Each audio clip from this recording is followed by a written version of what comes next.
amidst the sea of heartbroken members of the WWE Universe. We may have been in Sami Zayn's house, but we exist in Roman Reigns' universe. 902 days and counting. What's going on, y'all? Zai the Franchise, one half of the Royal Club Wrestling Podcast, better known as the Podcast Tribal Chief, Mr. One and Done, back at it. This right here is the Elimination Chamber recap show. As I promised you guys, I was going to deliver this to y'all. If y'all follow the Royal Club Wrestling Podcast page, you did see my quick review, my quick thoughts of the show. But here right now is going to be my full recap of the show. My highs, my lows. You already know how we do it here. So without no further ado, let's jump right into it. You heard the great words from Corey Graves. We may have been in Sami Zayn's house, but we exist in Roman Reigns' universe. Very hostile crowd being at the Bell Center in Montreal, Quebec, Canada, the home of Sami Zayn, the home of Kevin Owens. By far, JD had made reference to this being the greatest show under the Triple H regime. I would not say it's the best. It was great. It's probably in the top five. Top five right now under Triple H's regime. I would say I still feel like Clash at the Castle probably was his best under the regime. But this is a close second. And we still got WrestleMania. And if I think that this is going to be anything like the WrestleMania takeovers and things like that, I'm pretty sure this is going to be an epic turnaround. So with that being said, man, at the press conference last night at the Elimination Chamber, Triple H did state a few things. He did say that the Elimination Chamber broke records for the Elimination Chamber or for certain things. So what he said was it was the largest WWE gate in Montreal history. It also sold out crowd of 17,271. Okay. Also the most viewers for the Elimination Chamber.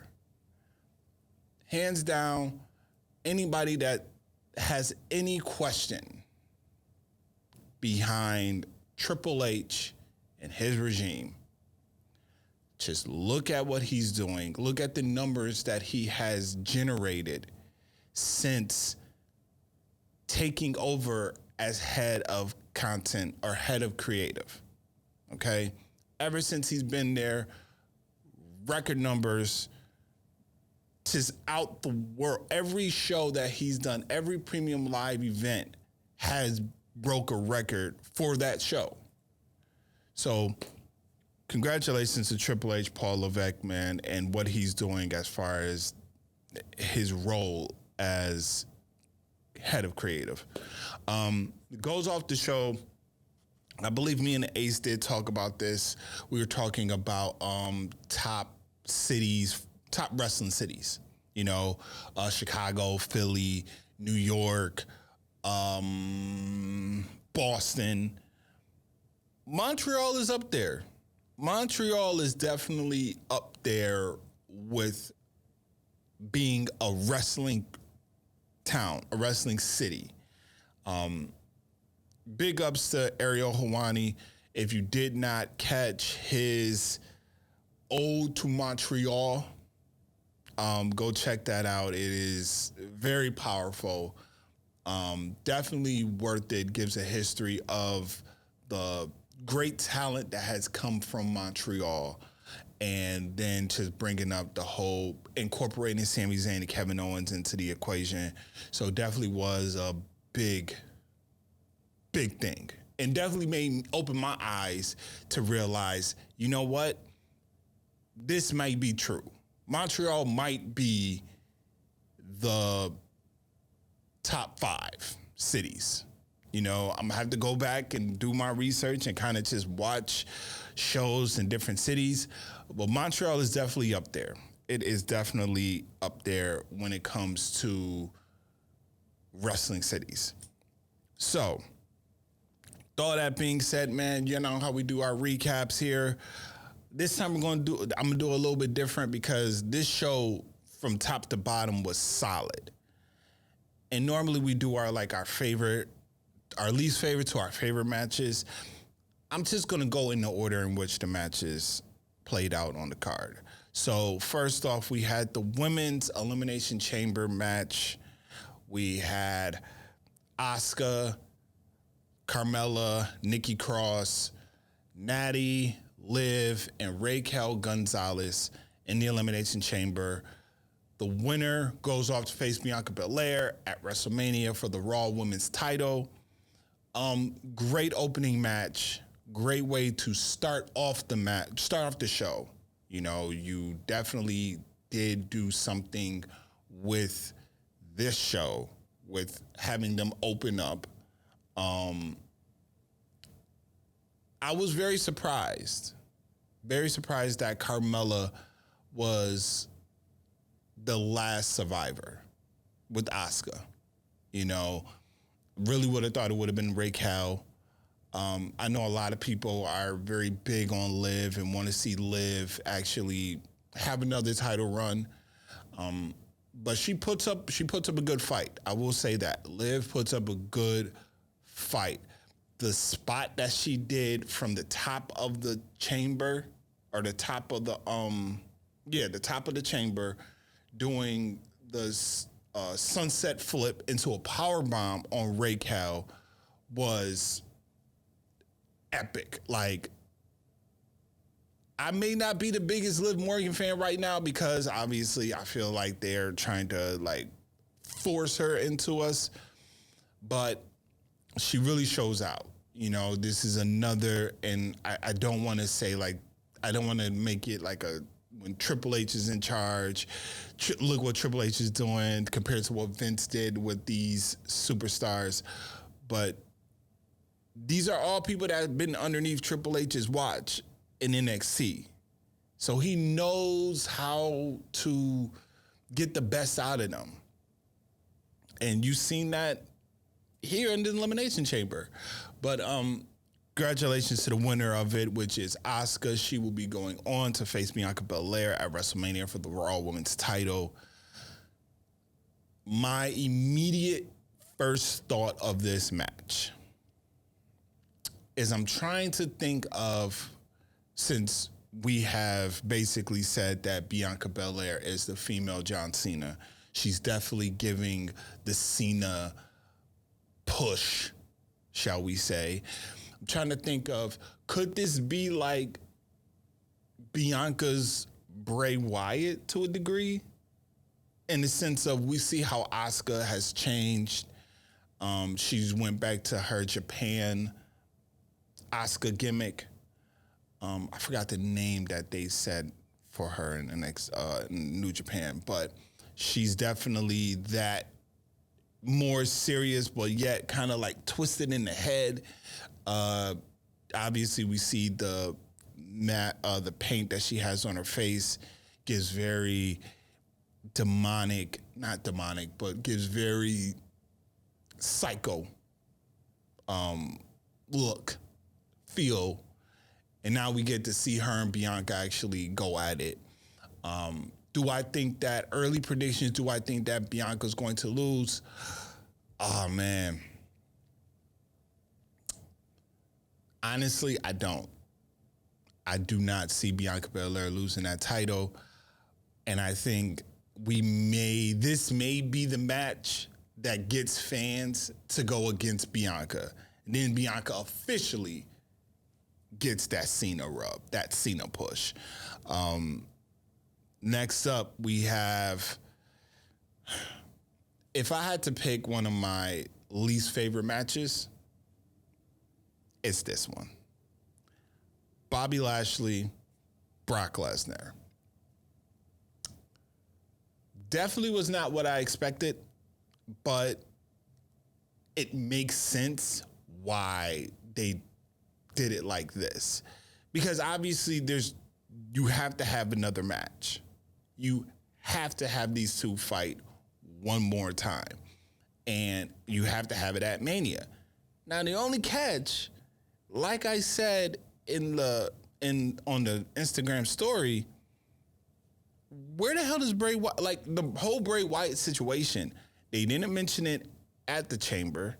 They weren't talking about it at all. They didn't even bring it up in the promos, in none of the videos, packages for it.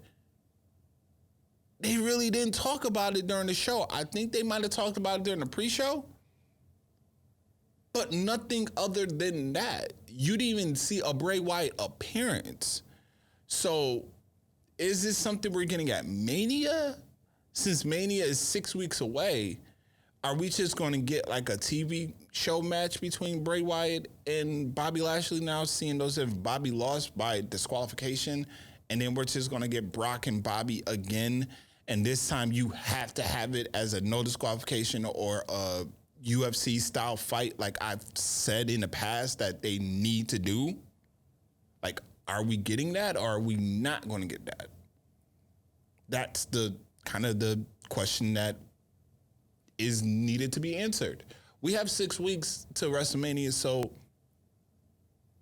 we're going to get it. And let's be real, that 6 weeks,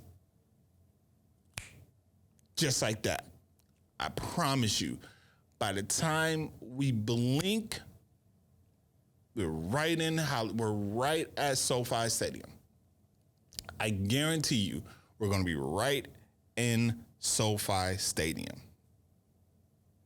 But like I said, very disappointing in this match. But I feel like it's going to pay off at WrestleMania. We are going to end up seeing these two go at it again.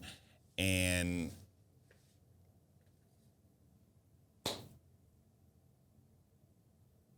where does Bray fit into this? Next up, we have the Grit Couple versus the Judgment Day.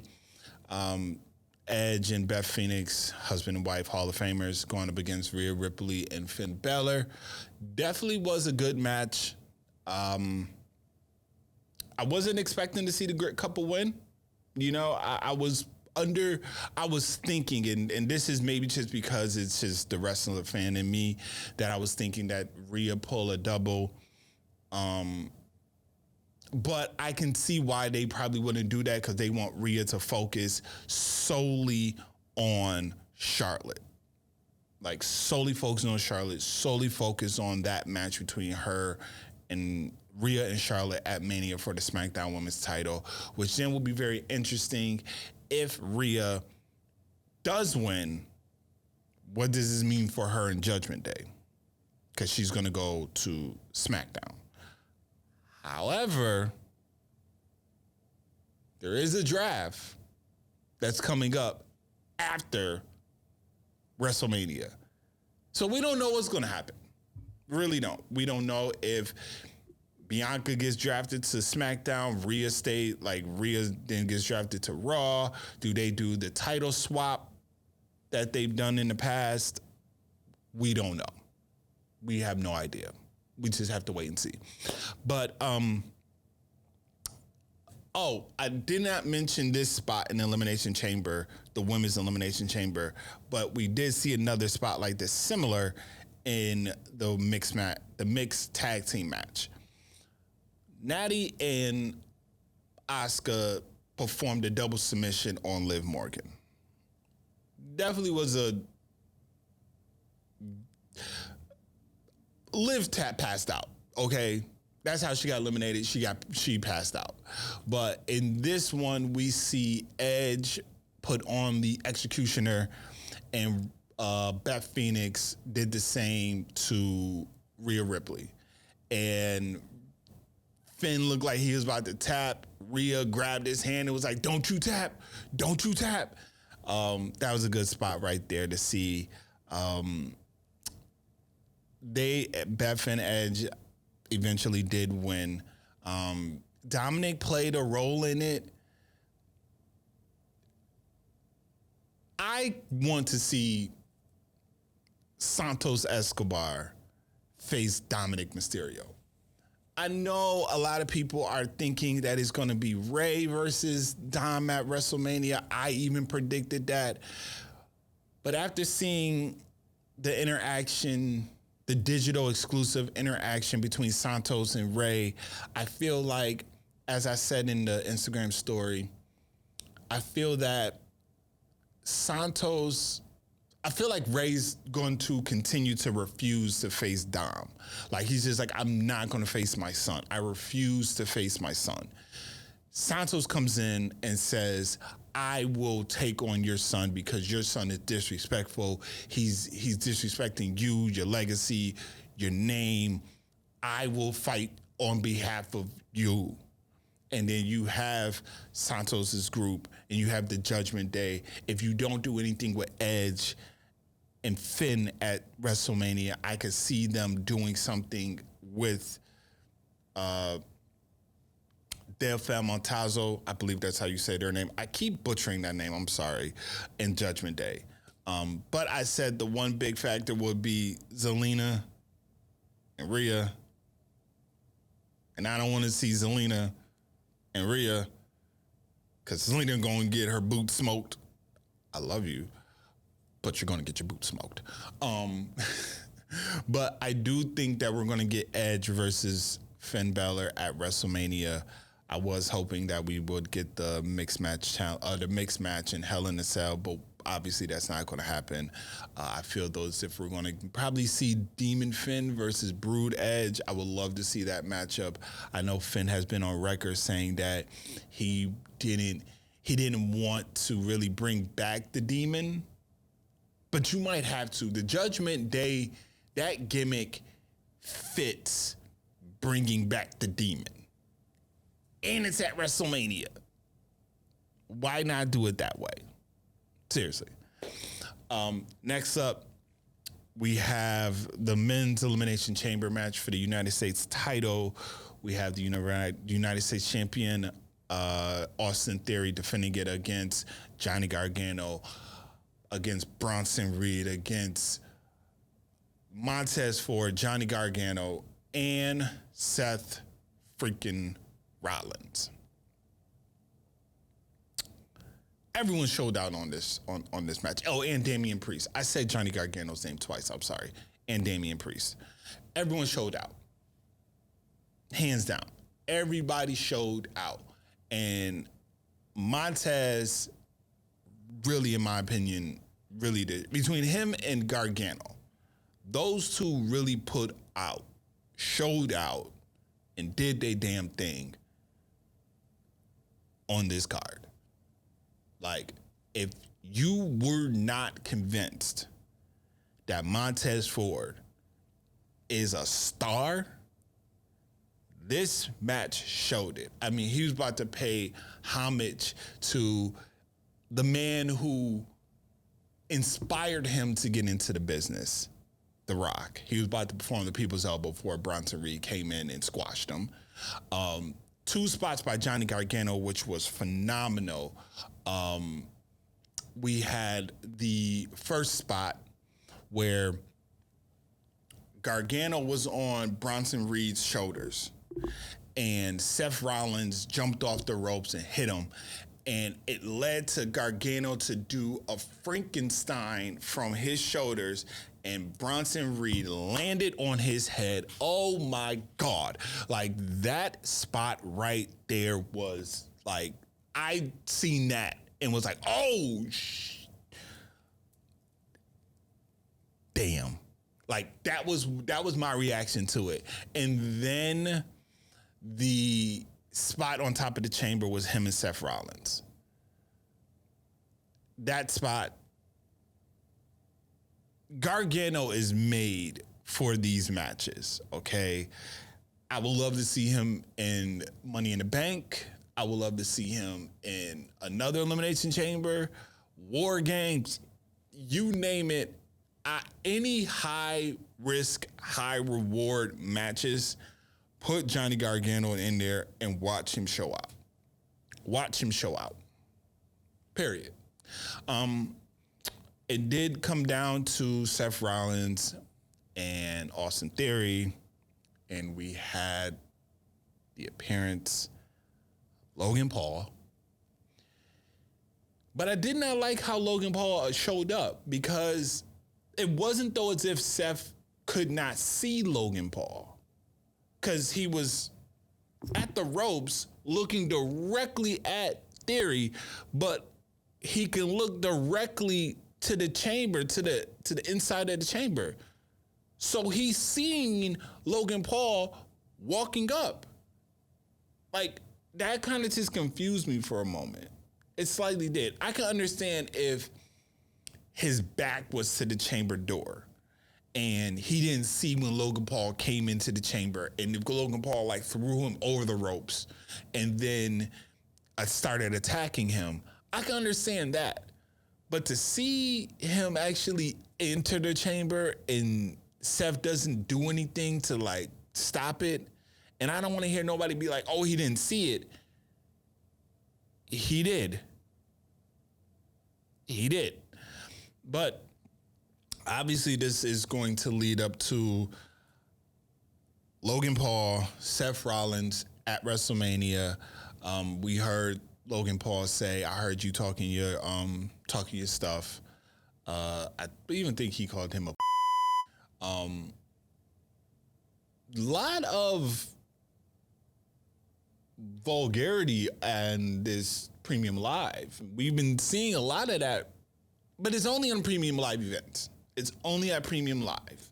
And I get why they do it at Premium Live, which goes to show you that WWE, even with them being a publicly traded company, but they also know they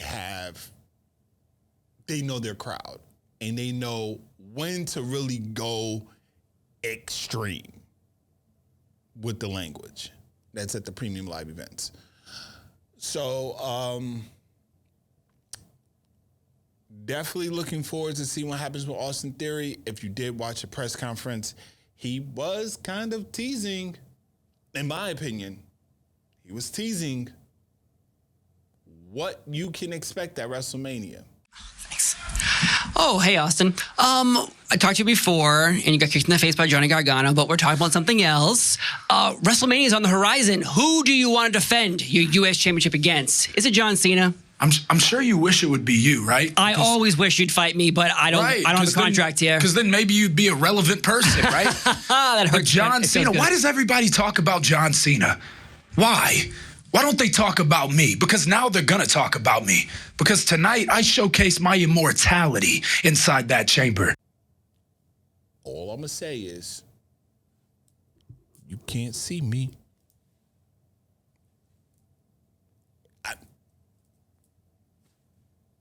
You heard him. You heard him on the conference. You heard him at the press conference. He's bringing up Cena's name. He's definitely bringing up Cena's name. And I don't think that it'll be for the United States title. But Cena, Theory, Mania. Now, let's get into it. Let's get into the main event. We had Sami Zayn, hometown hero, going up against Roman Reigns, the undisputed Universal Heavyweight Champion. The crowd was very much Money in the Bank, CM Punk versus John Cena in Chicago. The crowd was very much like ECW One Night Stand 2, I think it was. RVD versus John Cena in New York. Very much like if Cena wins, we riot. There were signs saying if Roman wins, we riot. Roman Reigns came out first to a sea of boos. The crowd was hostile. There's a picture floating around of them taking Roman's face, putting it on Cena's body from ECW One Night Stand, saying that's pretty much how it was. And that's pretty much what you expected. Roman did definitely walk into hostile territory. But the one thing he did say, I don't know if it was before or after. I'm pretty sure it was before because he looked like he was not in a match. It looked like he was getting ready to step out. He said, "This is my city." It's my city now. Said, "This is my city now." Came out to that hostile crowd. Sami Zayn came out in the ovation, the crowd, the noise, it was chilling. It was chilling. I got chills listening to Sami Zayn's entrance and listening to the crowd. I also got chills hearing Samantha Logan, who just the GOAT right now as far as ring announcers go. Her announcing Roman Reigns is arguably in the upper tier of announcers announcing wrestlers, like certain wrestlers. Like we got I forgot what his name is, but we got the dude who used to do John Cena. He be like, John, like when he does his John Cena announcement. We have the Rated R Superstar. We have that one. Oh, man. And now we have Samantha with Roman Reigns. By far. I mean, it's just epic. Just epic. But I think this is the most I've ever heard you, Roman, ever. Like, before the show, during the show, after the show, no, because it was dead silent. Like, when Roman beat him, it was silent. It was silent. Seen on Twitter, somebody said this was very Brock ending the streak like silence. Like, the crowd was in a hush. You heard the crowd in the beginning of the show. Roman looks annoyed.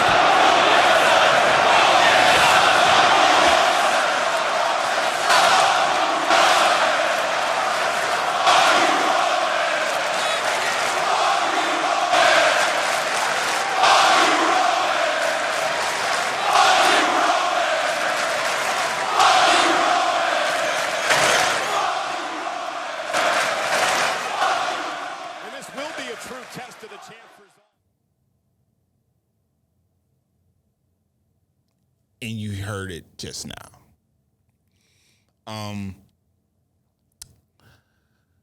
When Sami came out, you seen that his wife and his daughter was there. And when I seen that, the first thing that came to my mind was, oh, this is a bad sign.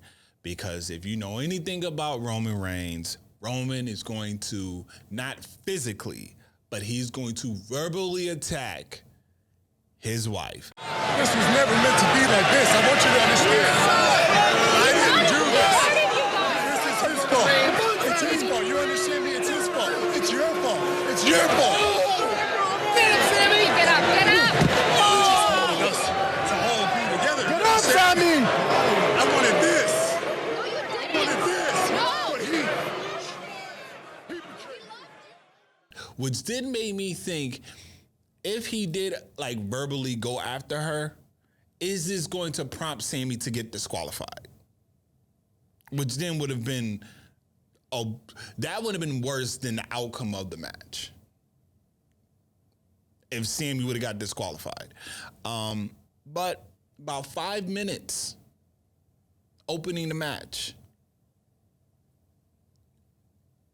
No action. just standing there.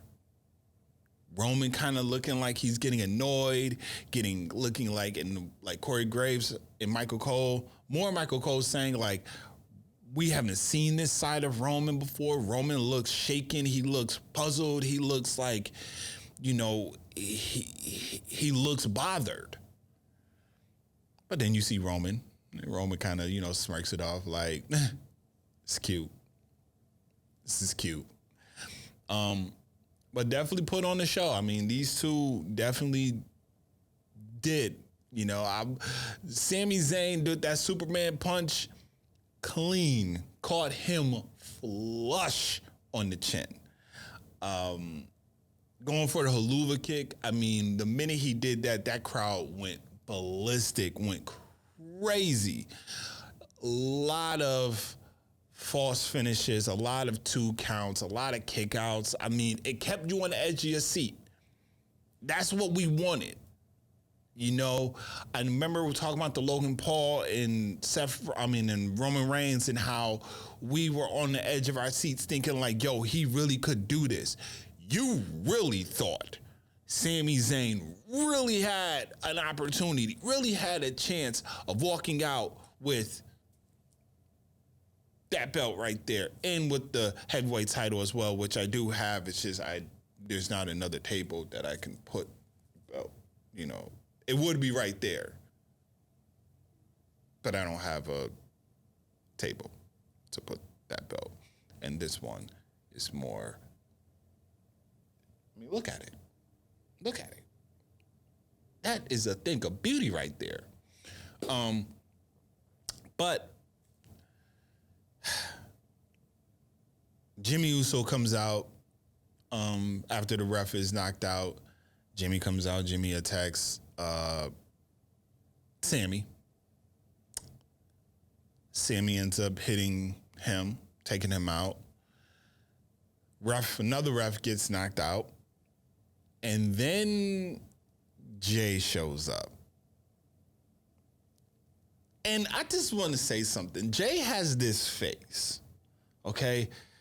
This face right here. This face is like,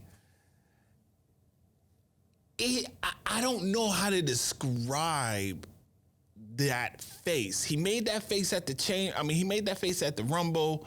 He's making that face here. It's like he's disgusted. It's like, I really don't want to do this. It's like scared. I don't know, like, this face, but it really did do something. It's like, it's like, I don't know. I can't describe the face that Jey Uso was making other than it's just like a fear face, scared face. I'm angry. It's like that cry. It's like that angry cry that you get when you get a whooping and you just like really want to cuss your parents out, but you don't want to, but you just sitting there like, I swear to God, if I could. Like, that was it was weird. It was weird seeing that face. But anyway, Jey Uso comes out, him and Roman, Roman's telling him like, you really gonna do this? And you could tell Roman's voice is hoarse. Like, he's like, you're really gonna do this? Like, you're really gonna pick him over the family? Like, you're really gonna, and then a very similar look. Roman presents Jay with the chair like he did Sami. And as he's sitting there, Roman got his back to Jay. Roman's going towards Sami. Is Jay going to hit him? Even Paul was like, what are you doing? Like, why did you go hit him? And Sami gets up. Sami goes for a spear. Misses Roman, hits Jay. Roman Reigns hits him with a spear of his own, retains. You heard the crowd. Then Jimmy comes out. Jimmy comes back. Jay is like gone. That's the last time we've seen Jay. Jimmy comes back. Jimmy is attacking now Sami Zayn, which then brings out Kevin Owens, Montreal's own. Kevin Owens comes out, destroys Roman and Jimmy, puts Jimmy through a table, stuns Paul Heyman, and by far the funniest thing I've ever seen is Paul Heyman take a stunner. And just Paul Heyman just being Paul. You know, Paul was hitting him, like, and it didn't even faze Kevin Owens. And he's like, I'm sorry. I always wanted you. I wanted you. Like, I love you. And then he got stunned. Roman's getting up. He's in the corner. Kevin Owens is kind of in the middle between him and Sami. He looks at Sami. He steps back. It's kind of as if he's like, you got this. Very similar. No one's talking about this. No one is talking about the Easter egg that was, in my opinion. Others may not think of it this way. Think back to War Games, and think back to when Sami Zayn blessed Jay with the splash on Kevin Owens. And remember what he did. He looked at Jay. Kevin Owens was on the ground. He did like this. There you go. Kevin Owens steps back. He doesn't do any hand gestures, but he steps back and he says, there you go. And Sami Zayn hit him with a louver kick one more time. And we end with Kevin Owens leaving the ring. Sami Zayn's still in the ring. Sami Zayn is heartbroken because he lost in front of his friends and family. And Kevin Owens is just walking up the ring, looking at him, like giving him this look, though, as if, don't ask me why I did what I did.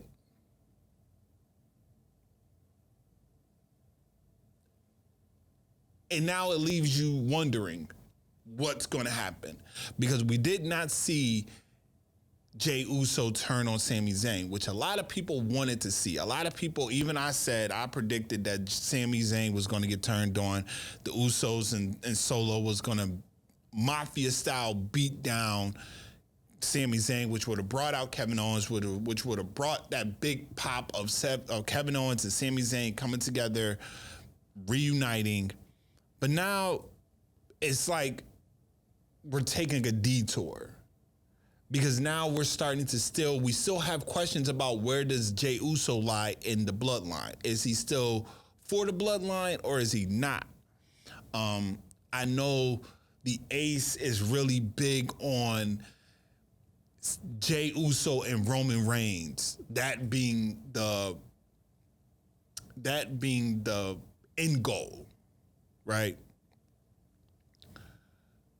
But as I said in the Trouble on the Island episode, and I will continue to say this, the true story between Sami Zayn and the Bloodline is Sami Zayn and Jey Uso, not Sami Zayn and Roman Reigns. Roman Reigns is the final boss, as JD said, the best final boss you can get in wrestling, okay?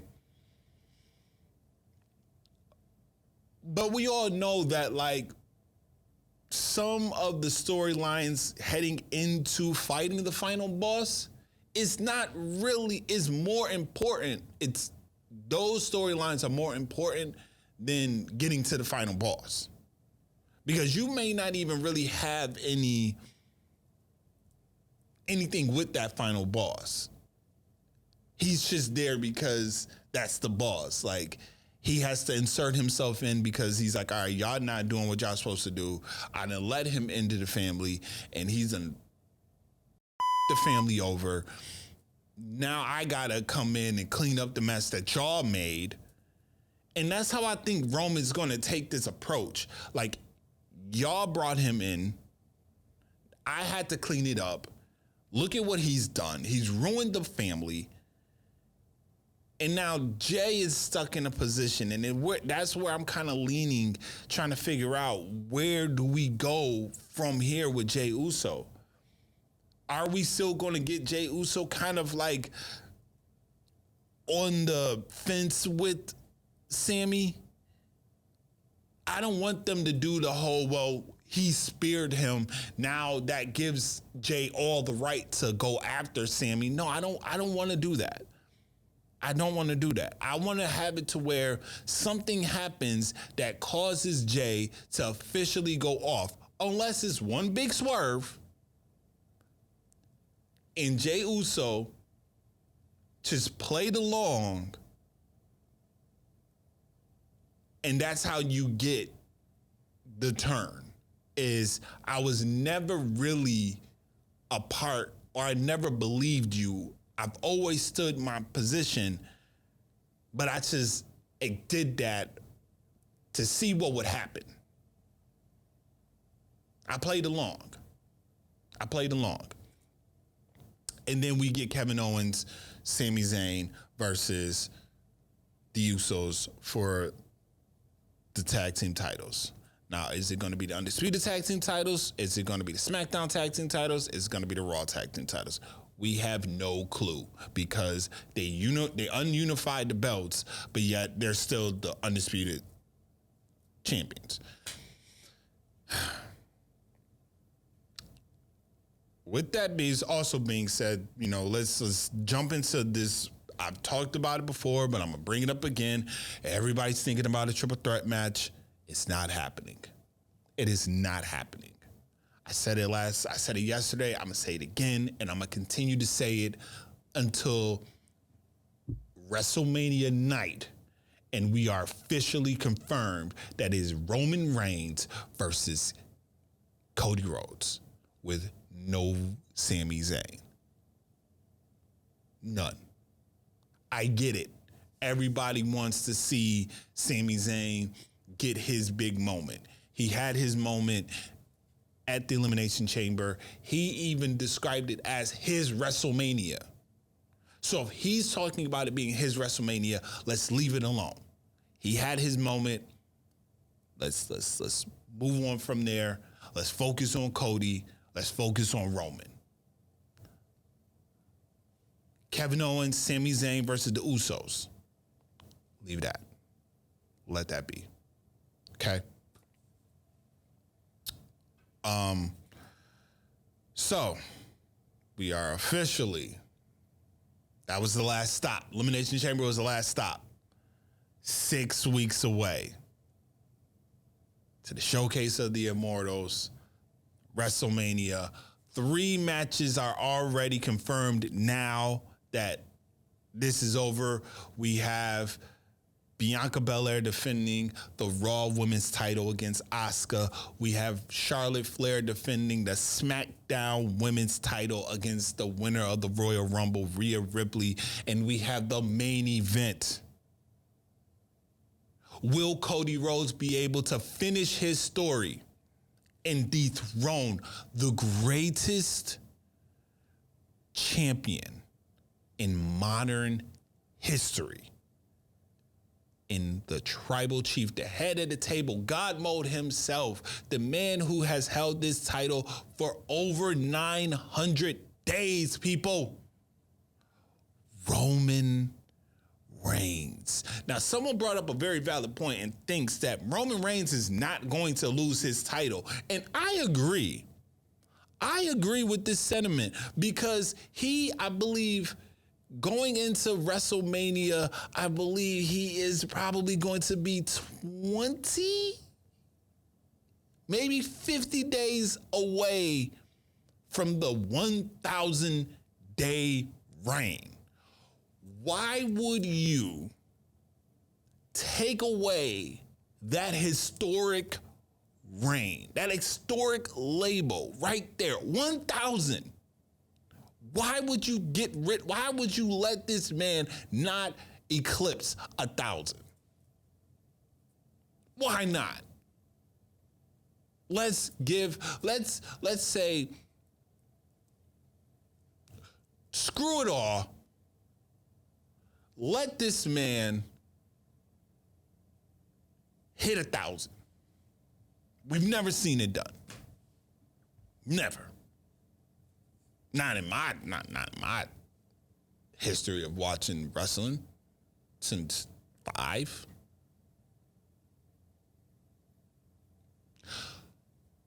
Roman Reigns, and I told y'all yesterday, y'all are going to hate me because of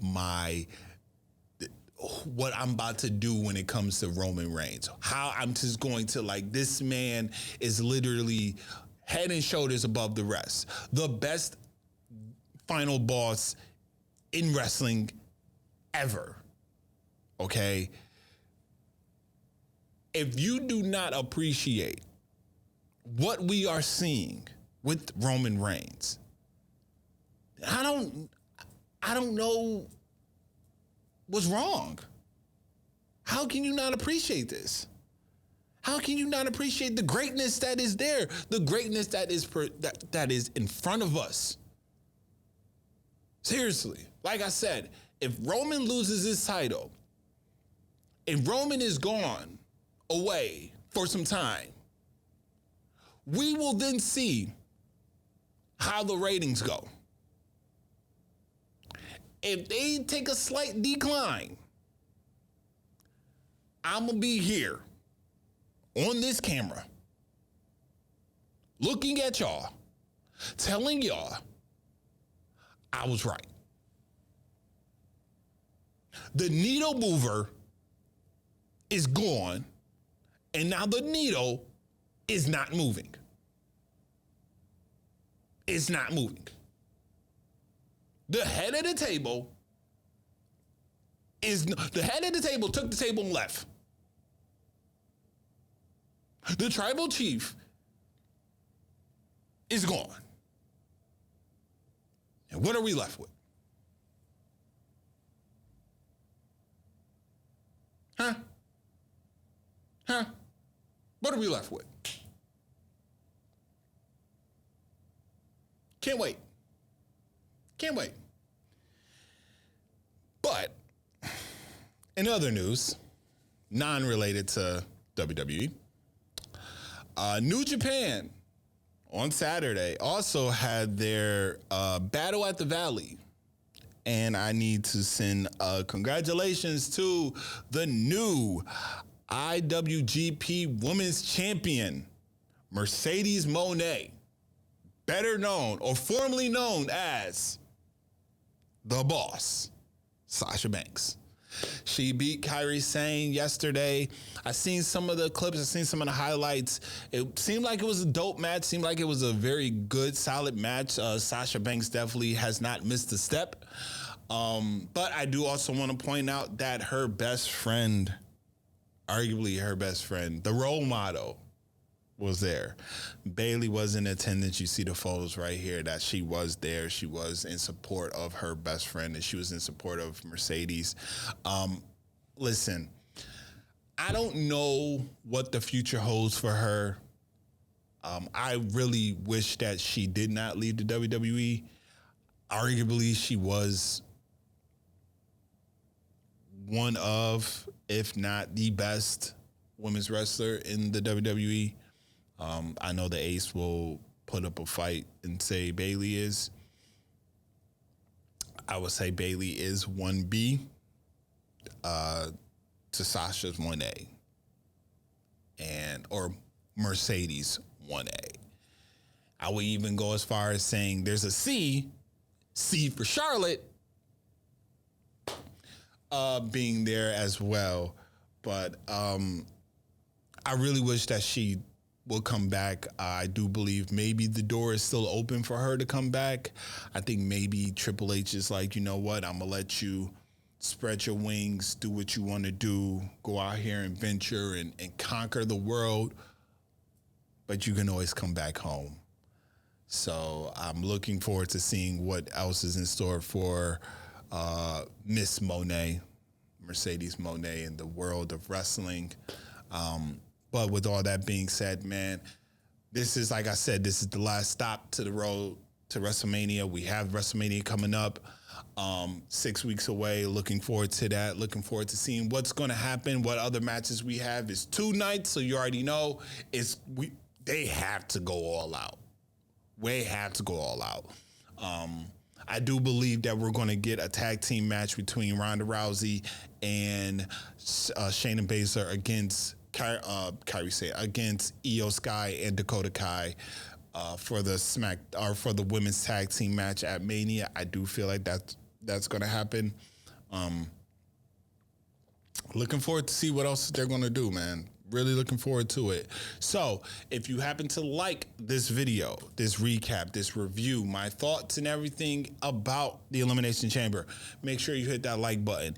If you are new to this channel, make sure you hit the subscribe button. And if you are subscribed already to this channel and you haven't been getting your updates of when videos are dropping, make sure you hit that notification bell so you can be up to date of when things are dropping. I go by the franchise, better known as the podcast tribal chief, Mr. One and Done, one half of the Royal Club Wrestling Podcast. I will be back for more. Listen, the ace is needed. I'm calling him out. We need the ace here. We do. We need the ace here. I'm going to be honest with you guys. I kind of miss the scissors. Kind of do. You know, just a little bit. I miss it just a tad bit. Just a tad bit. Don't tell him I said that. Just don't tell him I said that, okay? Can we keep that a secret between us? Between us? Okay. Just want to make sure, because if I hear that he found out, we gonna have a problem. We're gonna have a problem. Just a little problem. Just a little problem. But man, listen. Hopefully next time you see the two of us, the greatest wrestling tag team to do a podcast. Until next time, man, make sure that you follow us on Instagram at RCW_podcast, where we will be doing more things. We have more things lined up. So till then, I'm out. Make sure y'all stay up to date with wrestling. I'm pretty sure that the Ace will probably do something because AEW has their show coming in March 5th. Y'all know I really don't mess with AEW like that. I watch it, but y'all know I don't like covering it like that. So he will probably be giving y'all his stuff about that. I did hear him say that he was going to have some things to say about Roman Reigns today. So I'm looking forward to see what he has to say about that. What do you have to say about the tribal chief? Huh? Acknowledge this man. I'm out. Later.